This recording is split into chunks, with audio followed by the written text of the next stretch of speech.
ክብር ለጌታ ለኢየሱስ ይሁን። ለሱ አጨብጭቡ። ይህንን ካልኩ ዛሬ ሁለት ሐሳቦች ውስጥ ላይ የተጋፉ ሰንብተዋል። አንደኛው ረጅም ጊዜ ያስተማርኩት ወደ መጽሐፍም እንዲቀየር ጥረት ያደረኩ ያለ ሰፊ ርዕስ ያለው ሐሳብ ነው። ሌላኛው ደግሞ አጭር ነገር ነው፣ ግን ወደዚህኛው ወደ ሰፊው ነገር ልቤ እንዲያደላ ሆኗልና ስለዚህ የእግዚአብሔርን ቃል አብረን እንካፈላለን። ጌታ ያለንን እንሆናለን። ጌታ ስሙ የተባረከ ይሁን። አብራችሁ ያለው ሰው እንደዚህ ብላችሁ ንገሩት፣ ጌታ ያለንን ነው የምንሆነው በሉት። ጌታ ያለንን እሱን ነው የምንሆነው። ጌታ ስሙ የተባረከ ይሁን። መጽሐፍ ቅዱስ የያዛችሁ ሰዎች ዛሬ የምንካፈለው የመጽሐፍ ቅዱስ ክፍል ዘፍጥረት ምዕራፍ 12 ዘፍጥረት ምዕራፍ 12 ምናልባት ግማሽ ያህል ቁጥሩን እንደገና ደግሞ እንደዚሁ ዘፍጥረትን ከ12 ጀምሮ እንነካካዋለን እስከ 22ኛው ምዕራፍ ድረስ እንደሱ እንነካካለን። ፎከስ የማድረገው ግን ምዕራፍ 12 እና ምዕራፍ 22 ላይ ነው። ከዛ ውጪ የመልእክት ርዕስ የበረከት መንገድ በሚል ስለሆነ ስለ በረከት ትንሽ ነገር መናገር እፈልጋለሁ። በረከት መንገድ አለው ወይ ብላችሁ ካላችሁ፣ አዎ በረከት መንገድ አለው።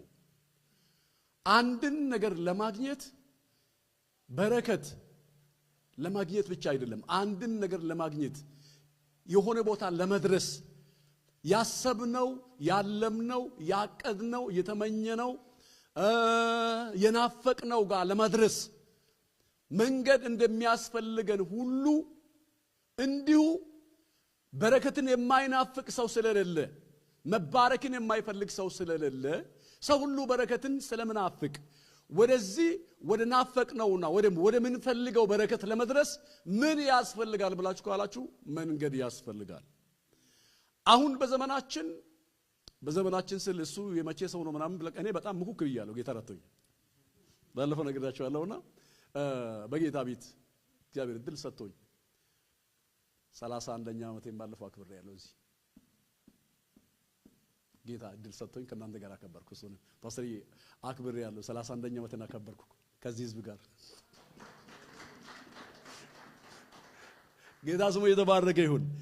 ስለዚህ አሁን ባለንበት ዘመን ትባረካለ ከማለት ውጪ የበረከትን መንገድ የሚያሳይ ብዙ ሰው ስለሌለ፣ ትባረካለ፣ ትሻገራለ፣ ትጥሳለ፣ ትሰብራለ፣ ትጠረምሳለ የሚሉን ብዙዎች ናቸው።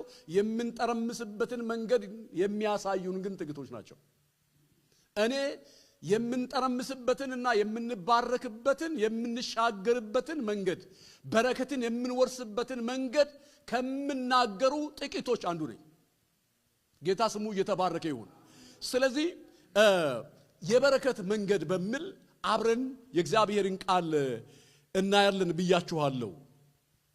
ይህንን ካልኩኝ በረከት መንገድ አለው ወይ ብለን ካል፣ አዎ በረከት መንገድ አለው።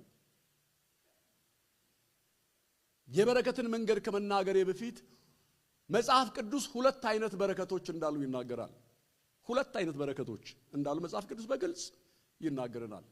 እሱም አንደኛ በረከት የሚባለው ሰማያዊ በረከት የሚባል ሲሆን፣ ሁለተኛው ደግሞ በረከት የሚባለው ምድራዊ በረከት፣ ቁሳዊ በረከት እንደሆነ መጽሐፍ ቅዱስ በግልጽ ያስቀምጥልናል።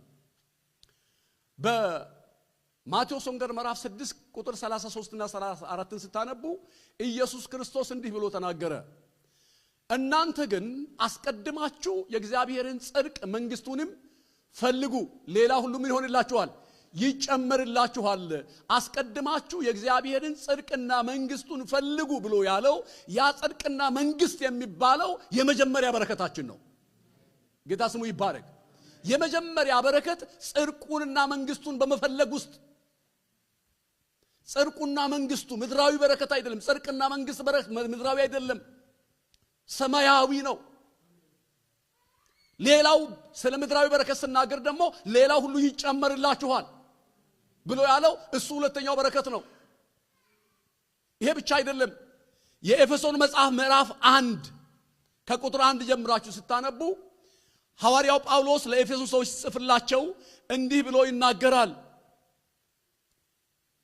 በሰማያዊ በረከት ሁሉ የባረከን፣ ሃሌሉያ፣ በሰማያዊ በረከት ሁሉ የባረከን የጌታችንና የመድኃኒታችን የኢየሱስ ክርስቶስ አባትና አምላክ የተባረከ ይሆን ይላል። በሰማያዊ በረከት ሁሉ የባረከን። ሰማያዊ በረከት የሚባለው ምንድነው ብላችሁ ካላችሁ በዚህ መጽሐፍ ኮንቴክስት ሰማያዊ በረከት የሚባለው ከአብ ዘንድ የተላከ ሰዎችን ሁሉ ለማዳን ራሱን ባዶ አድርጎ እስከ መስቀል ሞት ድረስ የታዘዘ ሰዎችን ከጨለማ ሊያወጣ ሃሌሉያ ፔራላ ባላ ቦጃንዳ ስኬፔድ የለቦሪያ። ስለዚህ በረከት ሳስብ ልቤ ይረካል፣ ልቤ ያርፋል። ሃሌሉያ። ሰማያዊ በረከት የሚባለው ከመቀበል በስተቀር ከማመን በስተቀር ከኛ ዘንድ ምንም አይነት አስተዋጽኦ የሌለበት፣ እኛ ምንም ያልጨመርንበት፣ እኛ ምንም ያልደከምንበት፣ ከእምነት በስተቀር ከማመን በስተቀር እጅ ከመስጠት በስተቀር ይህንን በረከት ለመባረክ እኛ ምንም አይነት አስተዋጽኦ ያላበረከትን፣ እሱ ግን ራሱን አሳልፎ በመስቀል ላይ የሰጠን፣ ከጨለማ ዓለም ያዳነን፣ ከሞት ወደ ሕይወት ያሻገረን፣ ጨለማችንን ያበራ፣ እስራታችንን የፈታ የናዝሬቱ ኢየሱስ የእግዚአብሔር ልጅ እሱ የዘላለም በረከታችን ነው። ሃሌሉያ። አንድ ሰው የሚያምን አንድ ሰው ካለ ኢየሱስ በረከቴ ነው ይበል። ሃሌሉያ። የዘላለም በረከታችን ሌባ የማይሰርቀው፣ ብል የማይበላው፣ ማንም የማይነካብን፣ የማንነጠቅ ሃሌሉያ በረከታችን ኢየሱስ ነው። እሱ አንደኛው በረከታችን ነው።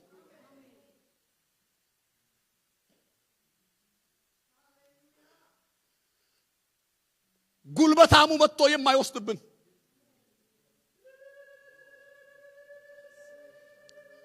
እኔ ወደ ጌታ መጥቼ ቤተሰቦቼ ያው እንዳሉ ዛሬም የተወሰኑት እንጂ ሁሉም 99% እስኪባል ቤተሰቦቼ ዛሬም እዛው ናቸውና ወደ ጌታ እንደመጣው ከኛ ቤት መጀመሪያ ጌታን ያመንኩን የነበርኩና መጀመሪያ የተቀማው ነገር ቢኖር ምንድነው ብለ አያቴ መሬት አደለውናል። መሬት ያዳል፣ ሰፊ መሬት አለውና መሬት አደለን፣ ከፋፈለን። ያንን መሬት ልክ እኔ ወደ ጌታ ስመጣ አይገበህም ብለው መጥቶ ቀሙኝ። ይሄን መሬት ቀሙኝ። መሬቱ በጣም ሰፊ ነው። ይሄን መሬት ቀሙኝ። ከዛ ወደ ጌታ ጠጋብዬ ትንሽ ከበራልኝ በኋላ አንድ መዝሙር እንደዚህ ብዬ ዘምሬያለሁ በኦሮምኛ። ቀቢነኮ ካቱን እንሳምኔ አባኑምና ከነርካም ፉዳኔ አቲክያ አንሌ ከንኬቲ ኛዴ ቁፋ ሀርከኬ እራቲ። ሃሌሉያ። ቀቤኛኮ ካቱን እንሳምኔ ሌባ የማይሰርቅብኝ፣ ሌባ የማይዘርፍብኝ፣ ጉልበታሙ ጉልበተኛ ነኝ ብሎ መጥቶ የማይነጥቀኝ ሀብት ማን ነው ካላችሁ ኢየሱስ ነው። ተውኩላቸው ይሻለኛል ብዬ። ይሄኛው የማይወሰድብኝ ነው። የማይወሰድብኝን አግኝቻለሁ ብዬ የሚወሰድብኝን ትቼ ወጣው። ሃሌሉያ። እስከ ዛሬ ያልተወሰደብኝ ሀብት ብኖር ኢየሱስ ነው። ኢየሱስ ያድናል። እሱ በረከታችን ነው። እስኪ ኢየሱስ በረከቴ ነው በሉ። እግዚአብሔር እንዴት ይወደናል! በህይወቴ በጣም ሁሌ የምናገረው ብቻዬን ምናልባት እናንተ ላልዳነ ሰው ለአዲስ ሰው ልትመሰክሩ ስትሉ የምትናገሩት ሊሆን ይችላል። እኔ ግን ሁሌ የምናገረውን ቃል እንገራችሁ። በእርሱ የሚያምን ሁሉ የዘላለም ሕይወት እንዲኖረው እንጂ እንዳይጠፋ እግዚአብሔር አንድያ ልጁን እስኪሰጥ ድረስ ዓለሙን እንዲሁ ወደዋልና። እንዳንጠፋ እግዚአብሔር በረከታችን አድርጎ አብ አባት ከአቅፉ አውጥቶ የላከልን ከአቅፉ አውጥቶ የሰጠን በረከታችን ኢየሱስ በረከቴ ነው። በረከቴ ነው። ኢየሱስን ማንም አይወስድብኝም፣ በረከቴ ነው። ሌባ አይሰርቅብኝም፣ በረከቴ ነው። አይቀንስብኝም፣ በረከቴ ነው። አይደበዝዝብኝም፣ በረከቴ ነው። መልኩን አይቀይርብኝም፣ በረከቴ ነው። ኢየሱስ በረከቴ ነው።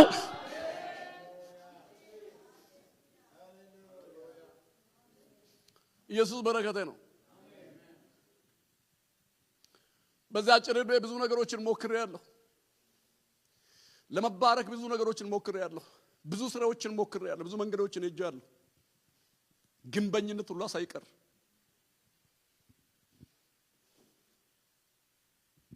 በብዙ መንገድ ውስጥ አልፌያለሁ። አንዱም የሚያዋጣ ሆኖ አላገኘሁም። አንዱም ከዚህ ጋር ጀምርና እዚህ ጋር ስታክ ያደርግብኛል፣ ከዚህ ጋር ጀምሬ እዛ ጋር ፌል ያደርግብኛል።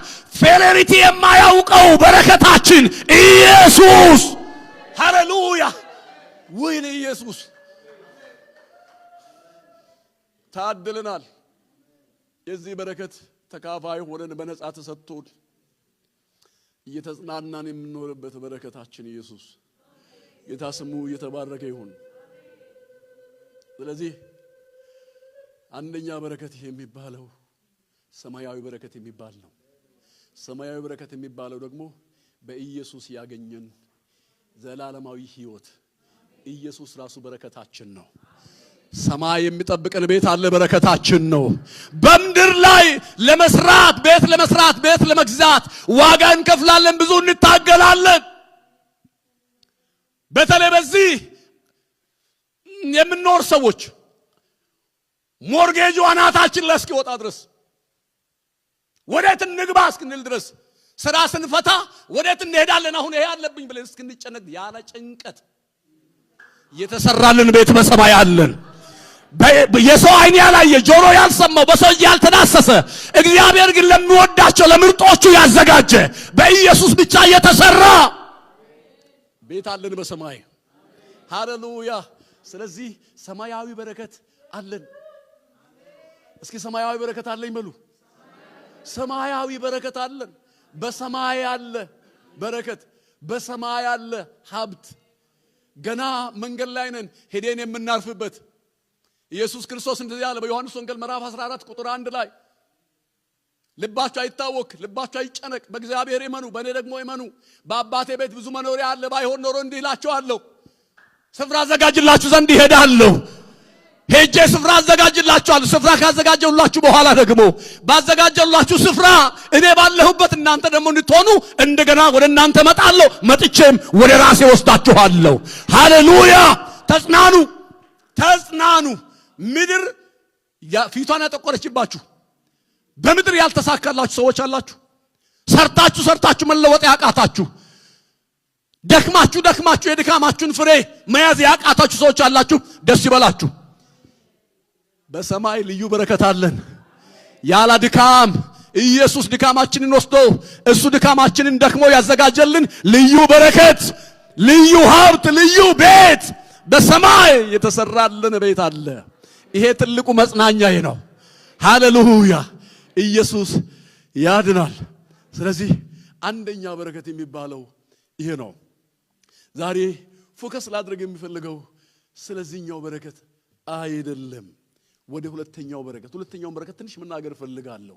ምክንያቱም ብዙ ሰዎችን ከአንደኛው በረከት እያጎደለ ያለው ሁለተኛ በረከት ስለሆነ ብዙ ሰዎች ከአንደኛ በረከት እየጎደሉ ያለው ለአንደኛው በረከት መኖር ያቃታቸው አንደኛውን በረከት እንዳያዩ ያደረጋቸው ሁለተኛው በረከት ስለሆነ ስለሱ በረከት መናገር ፈልጋለሁ። እሱም መንገድ አለው። ይሄ መንገድ ምንድነው የምለው ነገር እንድናይ እፈልጋለሁ። ዘፍጥረት ምዕራፍ 12 ከቁጥር 1 ጀምሮ ያለውን ቃል እናንተ ማንበብ ትችላላችሁ። ስለ ሁለተኛው በረከት ነው የነገርኳችሁ ያለው። መጽሐፉ እንደዚህ ይላል፣ እግዚአብሔርም አብርሃምን አለው ከሀገርህ ከዘመዶችህ ከአባትህም ቤት ተለይተህ እኔ ወደማሳይህ ምድር ውጣ። ታላቅ ሕዝብ አደርግሃለሁ፣ እባርክህማለሁ፣ ስምህንም አከብራለሁ፣ ለበረከትም ሁን። የሚባርኩህንም እባርካለሁ፣ የሚረግሙህንም እረግማለሁ። የምድር ነገዶች ሁሉ ባንተ ይባረካሉ። አብርሃምም እግዚአብሔር እንደነገረው ሄደ፣ ሎጥም ከእርሱ ጋር ሄደ። አብርሃምም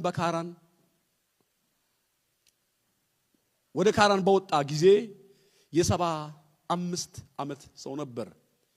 አብርሃም ሚስቱን ሶራንና የወንድሙን ልጅ ሎጥን ያገኙትን ከብት ሁሉና በካራን ያገኛቸውን ሰዎች ይዞ ወደ ከነዓን ምድር ለመሄድ ወጣ። ሙሉ ምዕራፉን እናንተ ማንበብ ትችላላችሁ። ሐሳቡ ግን የምናገረው ስለምንድን ነው ብላችሁ ካላችሁ እግዚአብሔር መጥቶ አብርሃም ይባል ነበር የዛኔ፣ አብርሃም አይደለም። አብርሃምና አብርሃም ልዩነታቸው፣ አብርሃም ማለት የብዙዎች አባት ማለት ነው። እግዚአብሔር ወደ አብርሃም መጣና እንዲህ አለው ይላል፣ አብርሃም ሆይ ከዘርህ ከነገድህ ከአባትህ ቤት ከሀገርህ ተለይተህ እኔ ወደማሳይህ ምድር ምን አድርግ? ውጣ። ከዛስ ታላቅ ሕዝብ አደርግሃለሁ፣ እባርክሃለሁ፣ የምድር ነገዶች ሁሉ ባንተ ይባረካሉ ብሎ እግዚአብሔር የበረከትን መንገድ ለአብርሃም ሲያሳየው እናያለን። በዚህ ቃል መሰረት ለአብርሃም በረከት የሆነው ምንድነው ብላችሁ ካላችሁ አንደኛው ለአብርሃም መባረክ ምክንያት የሆነው መንገዱ መውጣቱ ነው። በመታዘዝ መውጣቱ። አብርሃም ኖ አይደለም፣ ተመችቶኛል፣ የአባቴ ቤት ተመችቶኛል፣ ሀገሬ ይመቸኛል፣ ዘመዶቼ ይመቹኛል፣ ኖ እኔ ዘሬ ይሻለኛል፣ ኖ እኔ ሀገሬ ይሻለኛል ብሎ አሻፈረኝ ብል ኖሮ ይሄ ሁሉ በረከት ከሱ አልፎ ለኛም አይተርፍም ነበረ። ነገር ግን አብርሃም አልተከራከረም። የሚሄድበትን አብርሃም አያውቅም፣ የጠራው እግዚአብሔር ግን ያውቅ ነበር። እኔ ወደ ማሳይህ ምድር አለው እንጂ እዛ ጋር ትሄዳለህ እዛ ጋር ትቀመጣለህ ብሎ ከመነሻው አልነገረውም። እኔ በጣም የሚገርመኝ ነገር ዛሬ አንድ ነገር እነግራችኋለሁ። ውጣ ካለ ውጣ፣ ወደ ሄድ እንደምትወጣ የሚያሳይ ውጣ ያለህ ነው። ሂድ ካለ ሂድ፣ የምትሄድበትን መንገድ የሚያሳይ ሂድ ብሎ ቃል የሰጠህ ነው። እሱ የታመነ አምላክ ነው። ስለዚህ አንደኛው የበረከት መንገድ ምንድነው ብላችሁ ካላችሁ እኔ በምጽፈው ጽሁፍ ላይ እንደዚህ ብያለሁ። 5 ሜዎችን አስቀምጫለሁ። 5 መ አንደኛው መውጣት አብርሃም መውጣቱ የበረከቱ መጀመሪያ ምንድነው ብላችሁ ካላችሁ መውጣቱ ነው። የብዙ ሰው ችግር የት ነው ያለ ብላችሁ ካላችሁ መነሻ ላይ ነው። መነሻ ሁሉ ጊዜ አስቸጋሪ ነው። ንግድ እንኳን ስንጀምር አስቸጋሪው መነሻ ነው። ስራ ስንጀምር አስቸጋሪው መነሻ ነው። መነሻ ላይ ሰው ይቸገራል። አብርሃም ግን መነሻ ላይ አልተቸገረም። ለምን ብላችሁ ካላችሁ የተናገረውን እግዚአብሔርና የተናገረውን ቃል አመነ። ውጣ ብሎኛልና እወጣለሁ ብሎ ብድግ ብሎ አብርሃም ወጣ። የአብርሃም መውጣት የበረከቱ መጀመሪያ ነው። ጌታ ስሙ እየተባረከ ይሁን። ክብር ለጌታ ለኢየሱስ ይሁን። አብራችሁ ያለው ሰው በትህትና ቀስ ብላችሁ ንገሩት። እግዚአብሔር ውጣ ወደ አለ ትወጣለህ፣ ትባረካለህ በሉት። በረከት እዛ ውስጥ ነው ያለው። በረከት እዛ ውስጥ ነው ያለው። በረከት ምን ውስጥ ነው ያለው? በረከት መታዘዝ ውስጥ ነው ያለው። በረከት የት ነው ያለው? በረከት መስማት ውስጥ ነው ያለው። በረከት የት ነው ያለው ብላችሁ ካላችሁ በረከት የእግዚአብሔርን ቃል በመስማት ውስጥ ነው ያለው። ስለዚህ አብርሃም ባላምንም መከራከር ምንም አይነት የራሱን እንትን አልፈለገም። የራሱ ይሄ ቢሆን አይሻልም እንደ አማራጭ አላስቀመጠም። ባይዘወይ ለእግዚአብሔር አማራጭ አይቀመጥለትም። እግዚአብሔር አንድ ጊዜ ብቻ ተናገረ።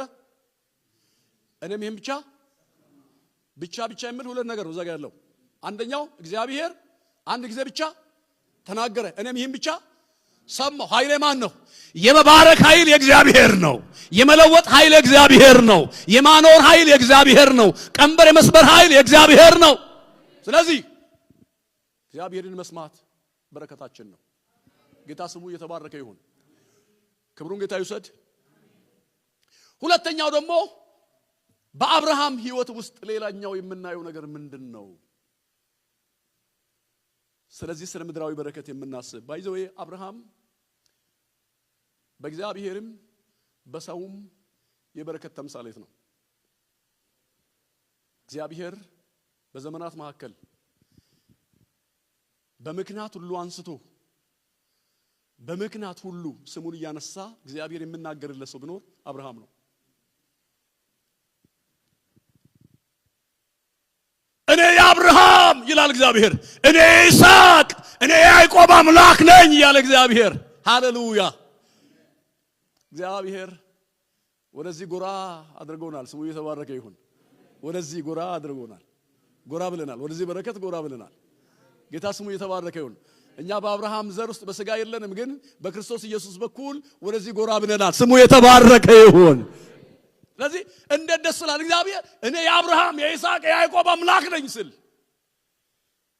ለምንድነው ሰዎች ይሄ ጠፍቶባቸው አንዳንድ ጊዜ በጣም ቆም ብዬ አስባለሁና እግዚአብሔር እኔ የማርያም አባት የማርያም አምላክ እኔ የመሐመድ አባትና አምላክ ነኝ ብሎ እግዚአብሔር አንድም ቀን ተናግሮ አያውቅም።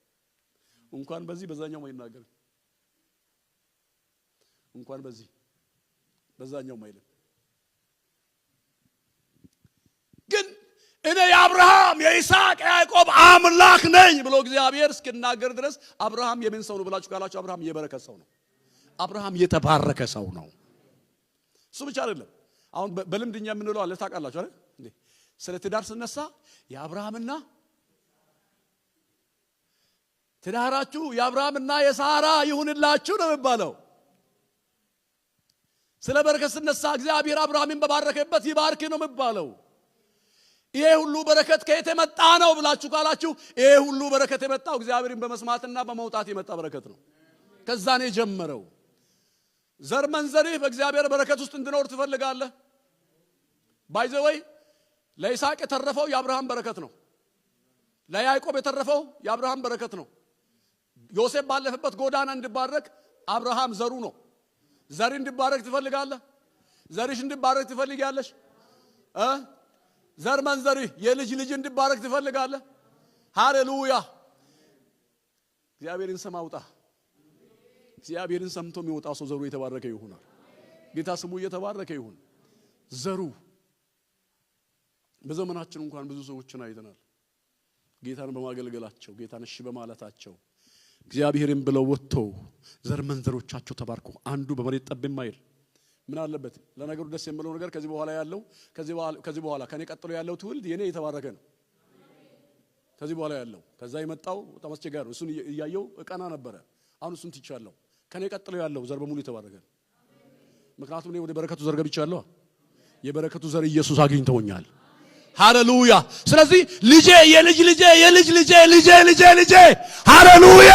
የበረከት ዘር ነው። በረከት በጻድቅ ራስ ላይ ነው። በኢየሱስ ጽድቅ አግኝተናልና በረከት በራሳችን ላይ ይሆናል። ሃሌሉያ! ደስ በላችሁ።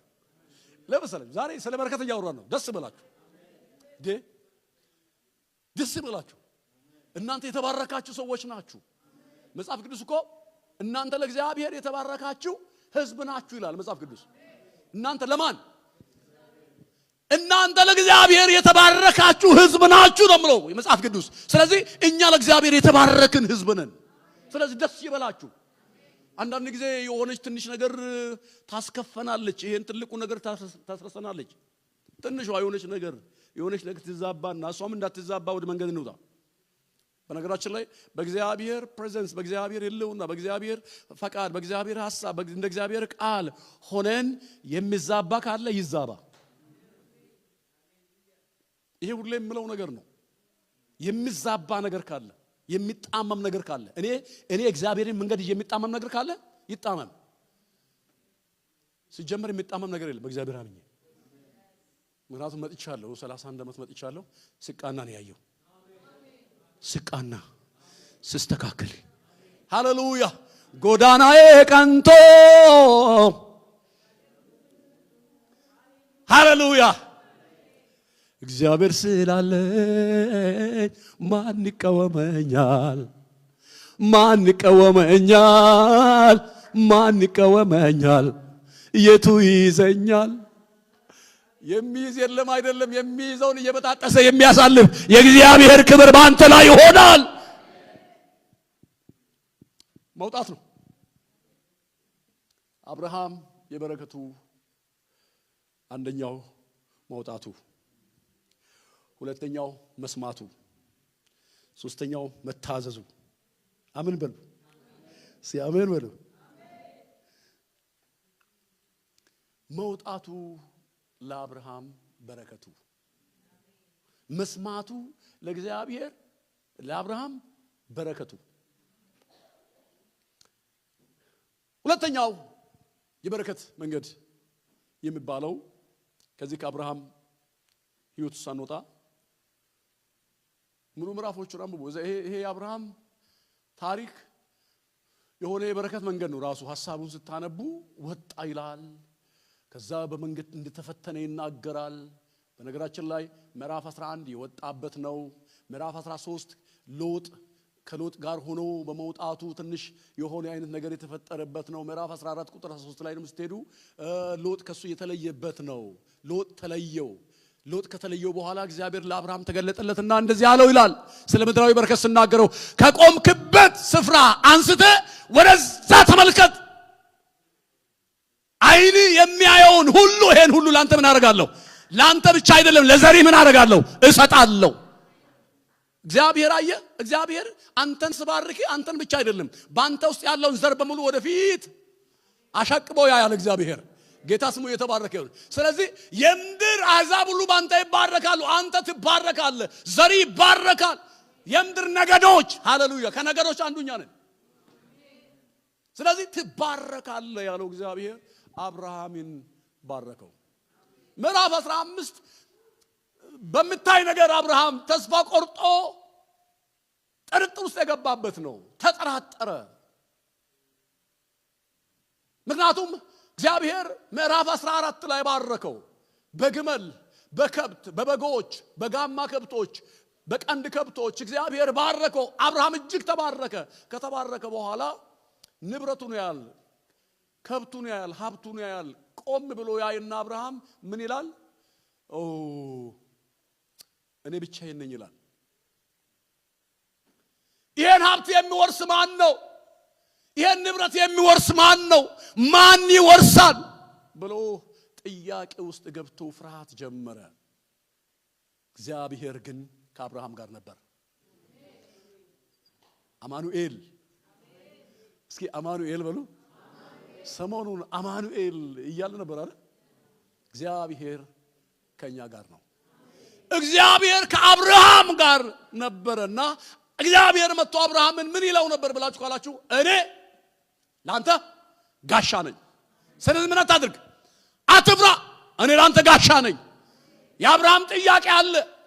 በምድራዊ ሀብት፣ በቀንድ ከብት፣ በጋማ ከብት፣ በእንስሳት ተባርከዋል፣ በንብረት ተባርከዋል። ግን ጥያቄው አንድ ነው። ይሄን ንብረት ማን ይበላል? ይሄን ንብረት ማን ይወርሳል? እኔ ኦልሬዲ እያረጀሁ ነው፣ አርጅቻለሁ።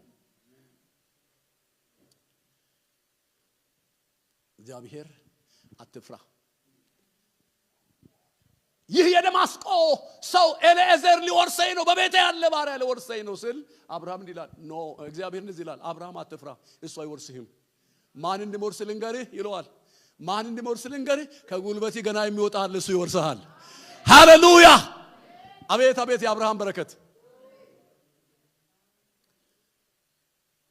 እሺ ብሎ አሁንም ተቀብሎ ትንሽ ተጽናንቶ ከተወሰነ ጊዜ በኋላ ደግሞ አሁንም አብርሃም ይሰማዋል። አብርሃም እንዲሰማ በነገራችን ላይ ሰማያዊ ሀብትን ስናስብ የሰማያዊና የምድራዊ ሀብት ልዩነት፣ ሰማያዊ ሀብትን ስናስብ ጭንቀት የለም፣ ጥበት የለም።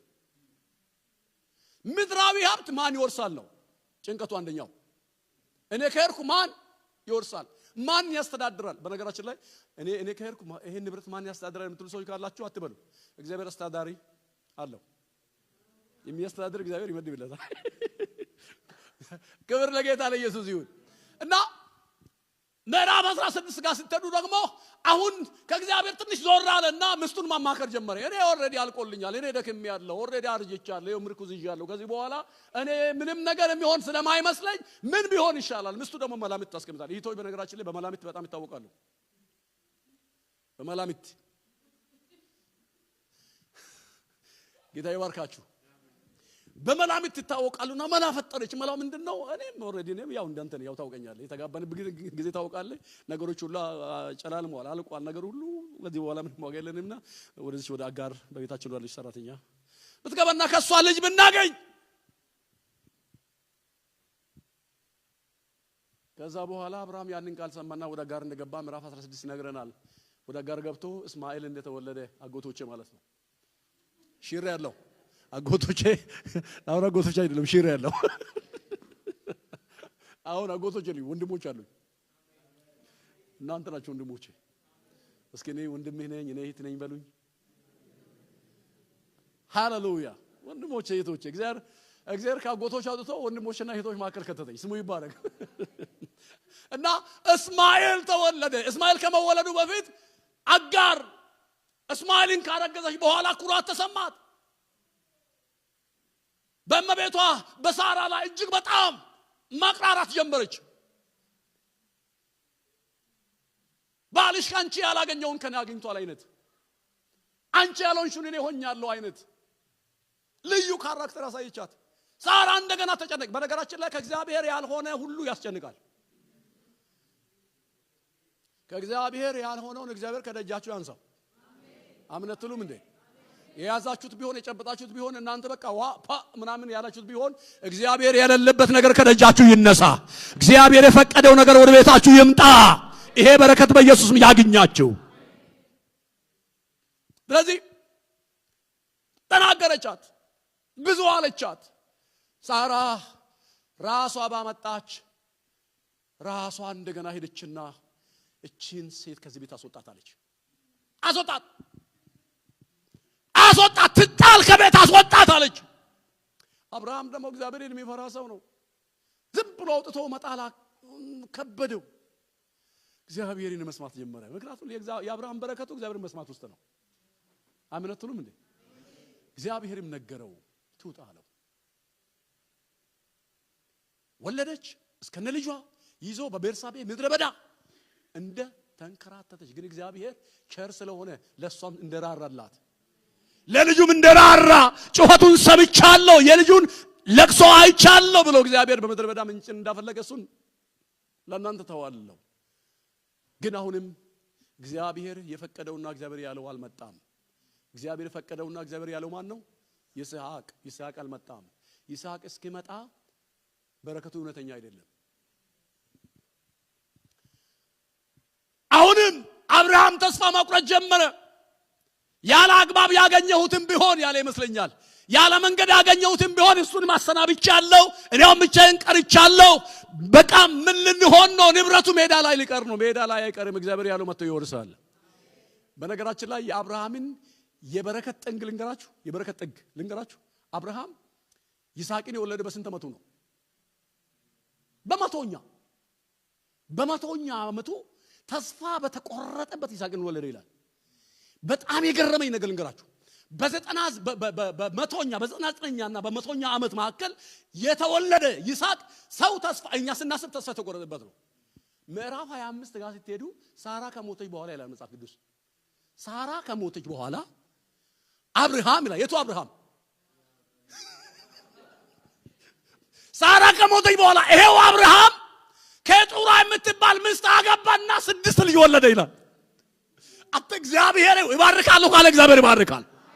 እድሜ አይገድበውም፣ ጊዜ አይገድበውም፣ ቦታ አይገድበውም፣ ሁኔታ አይገድበውም። እግዚአብሔር ይባርካል ካለ ይባርካል። እኔ ከየት እንዳመጣ አላውቅም። ያንን እግዚአብሔር እንደባረከው ይናገራል። ግን እግዚአብሔር ይባርካል። አብራችሁ ያለውን ሰው ያዙትና እግዚአብሔር ይባርካል በሉ። እግዚአብሔር ይባርካል። እግዚአብሔር በነገራችን ላይ በመባረክ የሚታወቅ አምላክ ነው። ትባረኪያለሽ፣ ግድ የለም እግዚአብሔር ይባርካችኋል። በሰማያዊ በረከት ተባርከናል። በተጨማሪ ሀብትም እንባረካለን። እግዚአብሔር ለብዙዎች የምትተርፊ ለብዙዎች የምትተርፍ የተጎዱትን የምታክሙ፣ የተራቡትን የምትመግቡ፣ የታረዙትን የምታለብሱ፣ የተጠሙትን የምታጠጡ እናቶችና አባቶች እግዚአብሔር ያደርጋቸዋል። ሃሌሉያ! ትባረካላችሁ። ዘራችሁ ይባረካል። ትውልዳችሁ ይባረካል። በኢየሱስም እጃችሁ ይባረካል።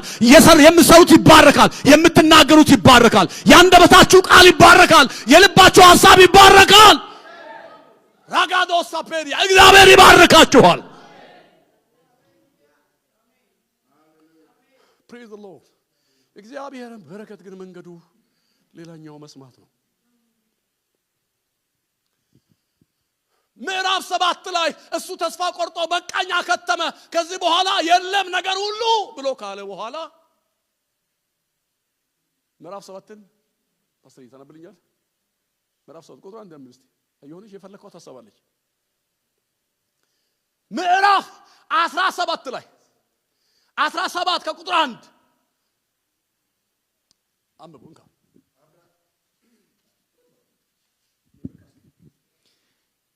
በጌታ ስም አነባለሁ። አብርሃምም የ99 ዓመት ሰው በሆነ ጊዜ እግዚአብሔር ለአብርሃም ተገለጠለትና እኔ ኤልሻዳይ ነኝ፣ በፊቴ ተመላለስ። የስንት ዓመት ሰው በሆነ ጊዜ? የ99 ዓመት። አብርሃም የ99 ዓመት ሰው በሆነ ጊዜ እድሜው ኦልሬዲ አልቋል። ከዚህ በኋላ ልሳካል የሚባል ነገር የለም። በነገራችን ላይ ዳዊት እንደዚህ ያደርጋል።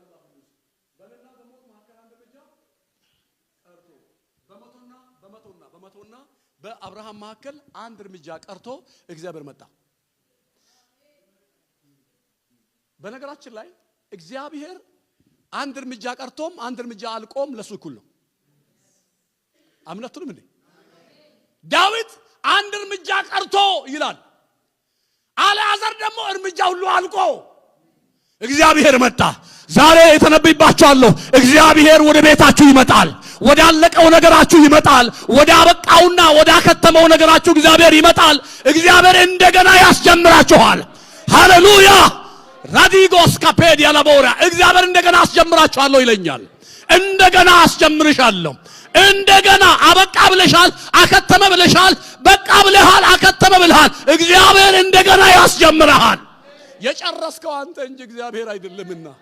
ሃሌሉያ! አንብቡ።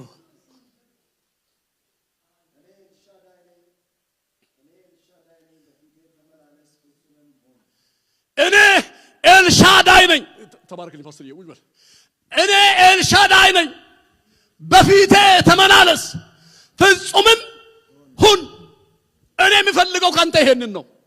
የእድሜ ጉዳይ አይደለም እያለ ነው እግዚአብሔር። እድሜ በዛ አለቀ አከተመ አንተ የምትለው የኔ ጉዳይ አይደለም። እኔ ባለቀ ጉዳይ ነገር ላይ መምጣት፣ ባለቀ ጉዳይ ላይ እኔ አዲስ ነገር መፍጠር ይችላለሁና ያንተ ድርሻ እኔ ካንተ የምፈልገው በፊቴ መመላለስን ነው። በፊቴ ተመላለስ። እኔ ኤልሻዳይ ነኝ፣ አሁንም ማድረግ ይችላልው። እኔ ሁሉን የሚችል አምላክ ነኝ፣ እችላለሁ፣ አሁንም አደርጋለሁ ነው ያለው እግዚአብሔር። በፊቴ ተመላለስ። ዋጋህ ምንድነው? የከበረ ነው። ዛሬም አለቀ አከተመ በቃ ያላችሁ ነገር አለ። በቃ ከዚህ በኋላ ምን ይሆናል ብላችሁ ያላችሁ ነገር አለ። በጌታ በኢየሱስ ስም እንደ እግዚአብሔር ሰውና እንደ እግዚአብሔር ቃል እናገርባችኋለሁ። እግዚአብሔር እንደገና ያስጀምራችኋል። አንቺ አበቃ ያልሽውን እግዚአብሔር እንደገና ያስጀምርሻል። አንተ አበቃ ያልከውን እግዚአብሔር እንደገና ያስጀምርሃል። ለምን ካልክ እግዚአብሔር የእንደገና አምላክ ነው። የእንደገና አምላክ በለው። እግዚአብሔር የእንደገና አምላክ ነው። እንደገና ያስጀምራችኋል። ሃሌሉያ። ፓስተርዬ ባለፈው እዚህ እየጸለይን እግዚአብሔር እንደዚህ እያለኝ ነበርና ለሁለት ፓስተሮች ነግራቸዋለሁ። በጅማሬ አላሳፈርኩህምና በፍጻሜም አላሳፍርህም በለው ብሎ እግዚአብሔር እንደሱ ነው ያለኝ። አሁን አይደለም፣ ባለፈው ስንጸልይ ነው። እኔ ፊቶትን ሳላይ ማለት ነው። እግዚአብሔር በጅማሬ አላሳፈርኩህምና በፍጻሜም አላሳፍርህም በለው እንደሱ ነው የሚነገርኳችሁ። ለፓስተር ኢዮብና ለፓስተር ደሬ ነግራችኋለሁ። ለፓስተር ንገሩልኝ ብዬ እኔ ዛሬ የሚደግም አልመሰለኝም። ዛሬ ደገምኩ፣ ራሴን እናገራለሁ። እግዚአብሔር እንደሱ ነው ያለኝ። በጅማሬ አላሳፈርኩህም በፍጻሜም አላሳፍርህም በለው። እግዚአብሔር ይሄንን ያለው ዛሬ እግዚአብሔር እንደዚህ ያደርጋል በጌታ በኢየሱስ ስም። ጅማሬ እንደዚህ ነበር ብላችሁ ጅማሬ ላይ ሆናችሁ ስለ ጅማሬ እያወራችሁ ያላችሁ ሰዎች እግዚአብሔር ወደ ፍጻሜ ልፍ ያደርጋችኋል። ፍጻሜያችሁ ያማረ ይሆናል። ጅማሬ ምንም እንኳን ታናሽ ቢሆን ፍጻሜ እጅግ ይበዛል ተብሎ እንደተጻፈ እግዚአብሔር ፍጻሜያችሁን ያበዛል። ፍጻሜያችሁ የበረከት ይሆናል። ኢየሱስ ያድናል። ለዚህ ምዕራፍ 17 እግዚአብሔር መጣና እኔ ኤልሻዳይ ነኝ፣ ዋጋ እጅግ በጣም የከበረ ነው፣ በፊቴ ተመላለስ ፍጹምም ሁን አለው ይላል። እግዚአብሔር እንዳለው አብርሃም በፊቱ መመላለስ ጀመረ። ምዕራፍ 17 ላይ ምዕራፍ 18 ላይ ደግሞ የተቆረጠ የበረከት ቀን መጣ። ትንቢት የሚፈጸምበት የትንቢቱ የቀጠሮ። በነገራችን ላይ እግዚአብሔር አብርሃምን ምዕራፍ 12 ላይ ሄዳችሁ ታነቡ፣ ከ12 ጀምራችሁ ታነቡ። እግዚአብሔር በዚህ ጊዜ ይባርካለሁ፣ በዚህ ጊዜ ይባርካለሁ፣ በዚህ ቀን ብሎ ቀን፣ ሰዓት፣ ሁኔታ የቆረጠበት ጊዜ አይደለም። ይባርካለሁ ነው እንጂ። ምዕራፍ 18 ላይ ግን የሚገርም ነገር መጣ። የሚገርመው ነገር ምንድነው ብላችሁ ካላችሁ ሶዶምንና ገሞራን ለማጥፋት የሚሄዱ መላእክቶች መጡ። አብርሃም ደግሞ ከአድባሩ ዛፍ በታች በር ላይ ቁጭ ብሏል። ሲያያቸው እንግዶች እየመጡ ነው። አብርሃም እንግዳ በመቀበል ይታወቃል። አብራቸው ያለ ሰው እጁን ያዙትና እንግዳ በመቀበል ተጋበሉት። እንግዳ መቀበል መጽሐፍ ቅዱሳዊ ነው። በነገራችን ላይ እንግዳ መቀበል ግን የሆነውን ያልሆነውን አትቀበሉ እንጂ እንግዳ መቀበል መጽሐፍ ቅዱሳዊ ነው። ስለዚህ አብርሃም ስለሱ ሲናገር ነው። በዕብራውያን መጽሐፍ ላይ መጽሐፍ ቅዱስ እንደምታውቃለህ፣ ዕብራውያን መጽሐፍ ላይ እንግዳዋ መቀበልን ልማዳቸው አደረጉና አንዳንዶች እንግዳ መስሏቸው መላእክትን ተቀብለው ይላል። ስለ አብርሃም ሲናገር ነው። አብርሃም በዚህም የተባረከ ነው። ጌታ ስሙ ይባረክ። ስለዚህ የተቆረጠ ቀን መጣ። የተቆረጠ ቀን ምን እንደሆነ ታውቃላችሁ? መጡና እነዚህ መላእክት ሰው ሌላው መጽሐፍ ሰው ይላል፣ መላእክቶች ይላል፣ ሰው ይላልና መጡ። ሲመጡ አብርሃም ተቀበላቸው። ወደ ቤቴ ጎራ ካላላችሁ አላቸው። ደስ አይልም? እግዚአብሔር በዚህ መንፈስ ይባርከን። በደጃችን የሚያልፈውን ሰው ስሙን የማታውቁትን ሰው አይገርምም? ማንነቱን የማታውቁትን ሰው እባክህን በመንገድ ስትሄድ ደክመሃል አያለሁ፣ እባክህን አጎራ በል ወደ ቤቴ። አረ ይሄ በረከት ነው። አረ ይሄ በረከት ነው። ይሄ በረከት ነው። ወደ ቤቴ ጎራ በል፣ ውሃ ጠጣ፣ ወደ ቤቴ ጎራ በል፣ የሆነ ነገር ቅመስ ብሎ ወደ ቤቱ ጋበዘው ይላል። ወደ ቤቱ አገባውና ከዛ በኋላ ለሳራ ስሪቀጥ ያለ እንጎቻ ስሪ እንትን አድርግ፣ እነዚህ ሰዎች ጠቦት ታረድ፣ እነዚህ ሰዎች መብላት አለባቸው ብሎ አበላቸው፣ እግራቸውን አጠበ። በቃ በረከቱን ተቀበለ። ከዛ በነገራችን ላይ ድሮ ለአገልግሎት ስከደ ያው እዚህ ያልኩ አይደለም፣ እናንተ መታረጉትን እኔም አድርጎ አላችሁ ብታረጉ ግን ጥሩ ነው። እንግዳ ቤት ሲመጣ እግሩ ላይ ያታጠባል። ድሮ ታውቃላችሁ አይደል? በሞኝነት አሁን ለጥንቃቄ ያው ለጤንነት ምናምን ጥንቃቄ ጤንነት ጥንቃቄ ተጠንቀቀን ሞታ እነሱ ምን ማለት ነው? እንደዚህ ሲያደርጉ የኖሩ ሰዎች ምን ማለት ነው? እኛ ነን አሁን ችግር ውስጥ ያለነው። እሱ ነው ተሆኑ ሰዎች እሺ ትቻለህ ምን ወሰዱ ይነዛ እና ቤቱ ከወሰዳቸው በኋላ አበላቸው፣ አጠጣቸው፣ እግራቸውን አጠበላቸው። ከዛ ወደ ጥያቄ አቀረበላቸው። እንደዚህ አላቸው፣ ወዴት ነው የምትሄዱ? ከየት ነው የመጣችሁ? ምንድነው እስኪ ንገሩኝ። አንዳንድ ሰዎች ገና ምንም ሳይሉ እኮ ነው ወደ ጥያቄ የሚገቡ። እሷ ካበላ ካጠጣ በቃ እነሱ ካሳረፋቸው በኋላ ጠየቃቸው ይላል። እነሱም የሚሄዱበትን መንገድና ሁኔታ ነገሩት። ከዛ በኋላ ሁኔታው ምንድነው ታውቃላችሁ? ሶዶምንና ገሞራን ለማጥፋት እንሄዳለን። ሎጥ የት ነው ያለው? የወንድሙ ልጅ ብላችሁ ካላችሁ እዛ ነው። የት? ሶዶምና ገሞራ ውስጥ ነው ያለው። መቼ? ምዕራፍ 13 ቁጥር 14 ላይ ቅድም እንደነገርኳችሁ እረኞች ውስጥ በተጣሉ ጊዜ አንተ ሰሜኑን ብትመርጥ እኔ ደቡቡን መርጣለሁና የቱን ትመርጣለህ በምርጫ ውሰድ ብሎ አብርሃም ባለው ጊዜ ለምለሙን ምድር አይቶ ሰዶምንና ገሞራን መረጠ። እዛ ገብቶ እዛ የኖረ ነው። ለአብርሃም የስነገረው አብርሃም የወንድሙ ነገር ትዝ ያለው ይመስላል። ወንድሜ ዛለ ብሎ ባይናገርም 50 ጻድቅ በዚያ ቢኖር በአብርሃም ምክንያት ሎጥም ጻድቅ ነው። አምነቱልም። ስለዚህ 50 ጻድቅ በዛ ቢኖር ታደርጋላችሁ ወይ? ኖ። 25 ቢኖር ኖ። 10 ቢኖር ኖ። 5 ቢኖር እስል እነሱን እናስወጣና ከተማው ምን ይሆናል? እንደተባለው አብርሃም ለወንድሙ በረከት ሆነ፣ ለመዳኑ ምክንያት ሆነ።